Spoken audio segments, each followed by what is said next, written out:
就在宋如玉面对陌生的环境怅然若失的时候，万破军来到他面前，客气地说道：“宋小姐，叶先生刚刚给我来过电话，他让您准备一下，明天就换一个身份，乘坐人道主义援助的专用飞机去华夏。”去华夏？宋如玉听到这话，心里顿时一喜。他对叶晨缺乏了解，也不知道自己对叶晨是否还有价值，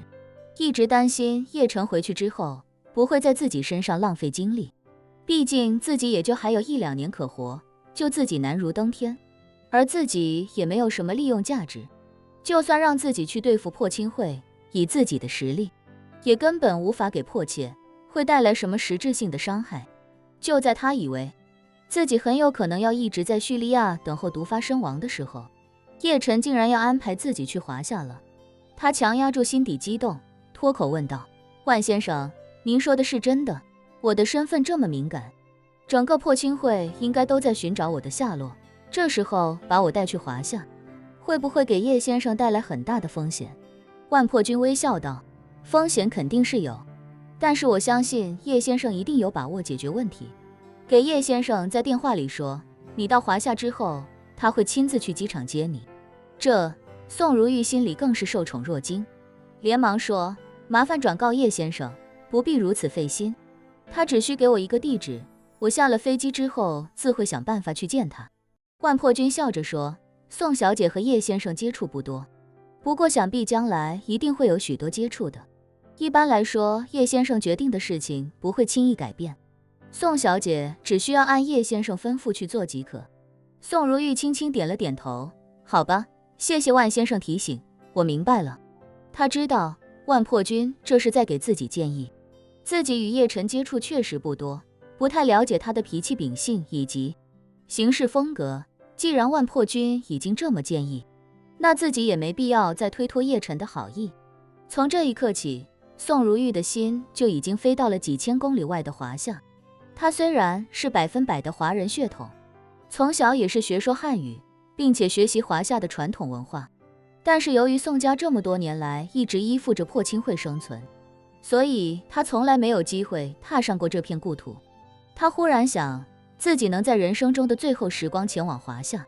某种程度上也算是为宋家的血脉落叶归根了。翌日，当塔瓦纳在护城的首场演唱会热烈开唱的时候，宋如玉已经化名程小慧登上了军方的专机。宋如玉身穿工作人员配发的一袭黑衣，将长发束于脑后，冷漠的表情带着十足的干练。而与他一起登上飞机的还有好几个身穿同样黑衣的年轻人。原本老孙也可以为宋如玉专门安排一个航班，只运他一个人，但是考虑到飞机只要起飞就一定会留下痕迹，只运送一个人的飞机一定会被有心之人特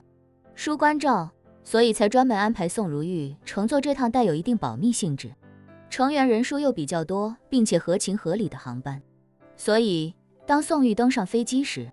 机舱内已经坐了几十个人道主义援助团队的成员。很多人看到一袭黑衣的几人，第一个念头就是这些人肯定是军方的成员。果不其然，宋如玉刚刚坐下，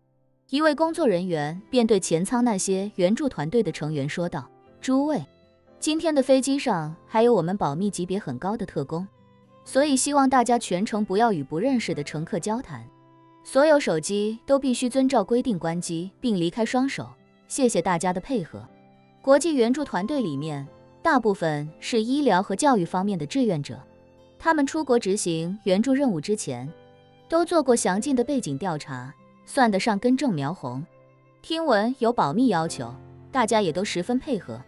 第一时间将手机全部收了起来。宋如玉和其他黑衣人的座位都非常分散，